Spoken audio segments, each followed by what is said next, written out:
खत्म हो जाता है। अब एपिसोड नंबर 2 है जहाँ पर हम देखते हैं एक लड़की जिसका नाम यूजा है, जो कि रियल लाइफ में माउंटेनर थी, जिस कारण से ये काफी फुर्तीली लड़की है। दूसरी तरफ वीजा मिलने के बाद आरिफ और उसके दोस्त शहर की कारों को चेक करते हैं, मगर वो पाते हैं कि सभी कारों खराब कर दिया। तो वो लोग वहीं पर एक खाली होटल में रहना शुरू कर देते। मगर यहाँ पर चोता देखता है वहाँ पर रखा एक पुराने मॉडल का रेडियो अभी भी। इसका मतलब इस जगह पर उन सभी चीजों को खराब कर जो चिप के थ्रू चलती हैं, मगर जो चीजें पुरानी है और जिनमें चिप का यूज नहीं हुआ है वो सभी अभी भी ठीक। इसके बाद वो सभी लोग अपने लिए खाना बनाते और चैन से खाना खाते हैं। जिसके बाद वो सब सुबुकी से उसकी रियल लाइफ के बारे में कि वो आखिरी टाइम में क्या कर रही जब वो यहाँ पर पहुंचे। तो वो जवाब में उनको अपनी स्टोरी बताती है। मगर इसी के बाद आरेसु और कारुबे नोटिस करते हैं कि चोता का पैर जलने के कारण काफी ज्यादा घायल हो और उसके पैर की हालत काफी खराब है। इसी कारण से शायद वो नेक्स्ट गेम ना खेल पाए। तो आरेसु और कारुबे दोनों मिलकर ये प्लान बनाते हैं चोता अपने पैर के कारण गेम नहीं खेल पाएगा। और उन लोगों को ये भी नहीं पता है कि अगली गेम में क्या होने, और ना तो उन्हें अभी तक ये पता है कि ये गेम किस तरह से काम करती है, ताकि वो ये समझ पाते कि इस गेम को किस तरह से खेल, क्योंकि हर गेम का कोई ना कोई एक यूनिक तरीका होता है खेलने का। तो वो दोनों ये सोचते हैं कि वीजा खत्म होने से पहले वो दोनों चोता के बिना ही एक गेम और शायद ये गेम खेलकर उन्हें कुछ समझ में आ जाए, ताकि वो अपने दोस्त चोता को अगली गेम में बचा सके। जिसके बाद वो लोग वीजा खत्म होने से पहले नेक्स्ट गेम खेलने के लिए एक लोकेशन पर, और ये लोकेशन भी एक काफी बड़ी बिल्डिंग हो। मगर यहाँ पहुंचकर ये दोनों देखते हैं कि यहाँ पर पहले से काफी सारे लोग मौजूद जो यहाँ पर गेम खेल और अपना वीजा बढ़वा। मगर यहाँ पर ज्यादातर लोग ऐसे होते हैं जो पहले गेम खेल चुके हैं और इनको यहाँ पता है क्या हो रहा है। और इसी जगह पर यूसा भी पहुंचती है। अब इस जगह पर हम लोग काफी सारे कैरेक्टर देख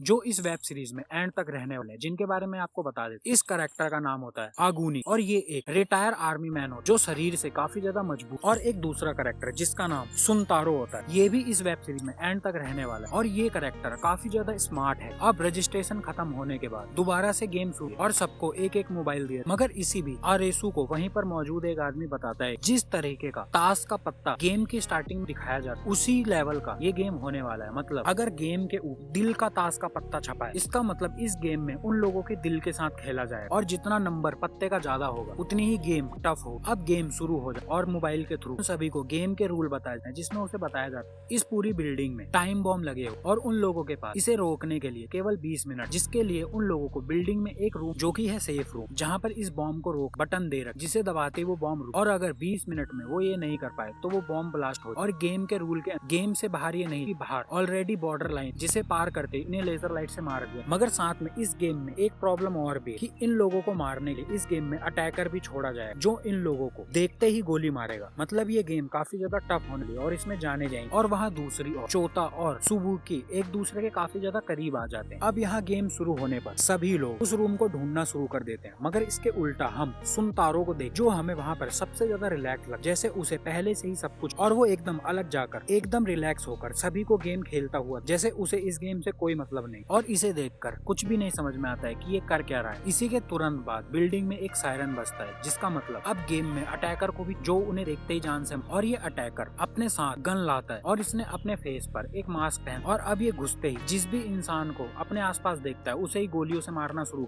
अब अटैकर के घुसने के बाद वहाँ पर मौजूद लोग काफी ज्यादा डर जाते, मगर साथ में उन लोगों के पास टाइम भी, क्योंकि अगर उन्होंने सेफ रूम नहीं ढूंढा तो 20 मिनट बाद वैसे टाइम बम फट जाएगा और उन सबकी मौत हो। तो वो किसी तरह से बचते बचाते सेफ रूम को ढूंढने की कोशिश। अब जब आरिसु अटैकर को देखता है तो चिल्लाकर सबको बचाने के अटैकर की लोकेशन बताता है, जिसमें वो बोलता है इस समय अटैकर 4th फ्लोर पर है और जो भी वहाँ पर है वो वहाँ से निकल जाए। और वो सबको यही करने के लिए बोल कि जिसे भी वो अटैकर दिखे तो वो चिल्लाकर सबको बता दे कि अटैकर कहाँ है, जिससे सभी अपनी जान उससे बचा सके। अब ये सुनकर यूसा अटैकर को देखकर चिल्लाकर सबको लोकेशन बताती है कि वो अटैकर इस समय कहाँ है। मगर उन दोनों के अलावा और कोई भी ये रिस्क नहीं लेता है, क्योंकि चिल्लाने से वो अटैकर उनके पास आ सकता। मगर इतना सब कुछ होने के बाद भी हम सुनतारो को एकदम रिलैक्स ही देखते हैं, जैसे उसे इस सब से कोई फर्क नहीं पड़ता है। अब अटैकर को खत्म करने के लिए आगुनी और कारुबे एक साथ मिल जाते हैं, क्योंकि ये दोनों मिलकर अटैकर को जान से खत्म कर, और उन दोनों के उलट यूजा और आरिस मिलकर सेफ रूम को ढूंढना शुरू कर दे, जहाँ से ये लोग उस टाइम बॉम्ब को रोक सकते हैं। तो अब आगुनी उस अटैकर को एक रूम तक लाने के लिए अपने एक आदमी को बलि का बकरा बना देते। मगर अटैकर के रूम में आते ही आगुनी और कारुबे दोनों मिलकर उस पर अटैक कर देते हैं, मगर फिर भी वो अटैकर उन दोनों पर भारी पड़ता है, जिसमें कारुबे काफी जख्मी, लेकिन आगुनी काफी हिम्मत करके, क्योंकि वो पहले से ही एक आर्मी रिटायर आदमी, उसकी फाइटिंग स्किल काफी अच्छी होती है, जिस कारण से उस अटैकर को खत्म कर देता। दूसरी तरफ आरेसु भी अब वो सेफ रूम, मगर जब वो अंदर घुसता है तो उसे के तुरंत बाद वहाँ पर सुनतारो भी घुस जाता है। इसका मतलब ये होता है कि सुनतारो को सेफ सेफ रूम के बारे में पहले से ही अंदाजा था कि वो कौन सा है, इसीलिए वो इतना रिलैक्स होकर लोगों को ये गेम खेलता हुआ देख रहा था। लेकिन उन दोनों के अंदर जाते ही वहाँ पर एक और अटैकर आ जाता है, क्योंकि उस रूम को बचाने के लिए भी वहाँ पर एक अटैकर पहले से ही मौजूद होता है और वो उन दोनों पर अटैक कर देता है। और उसके अटैक से बचने के लिए सुनतारो दूसरे रूम में खुद को बंद कर लेता है और यहाँ अब अटैकर के साथ अरेसू अकेला हो जाता है।